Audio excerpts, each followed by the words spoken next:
Ça, c'est notre échantillon le plus ancien.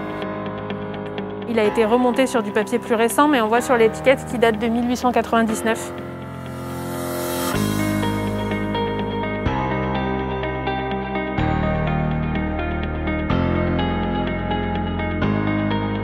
Samantha Bazan, conservatrice de l'herbier du CIRAD. Pour arriver à devenir conservatrice de l'herbier du CIRAD, j'ai suivi un master de biodiversité végétale tropicale à l'Université de Montpellier. C'est pendant ce master que j'ai fait un peu de bénévolat à l'herbier de l'université. Et c'est là que j'ai découvert cet univers et ça m'a vraiment passionnée.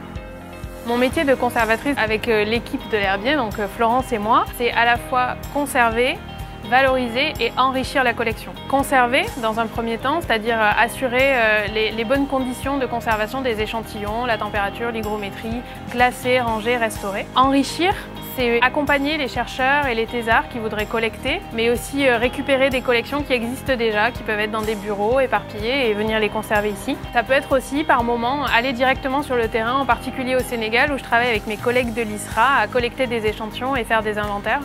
Par exemple, dans le parc du Niokolo-Koba, avec des collègues travaillant sur les arbres.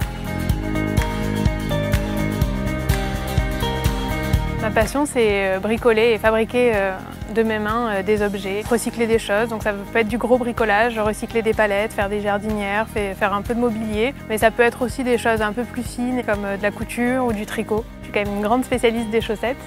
Je pense que cet intérêt pour le fait de fabriquer des choses fines, je le retrouve un peu dans mes activités à l'herbier. Quand je fixe les échantillons ou quand je collecte des plantes pour faire des herbiers, c'est tout ce travail fin pour fabriquer qui me plaît beaucoup aussi.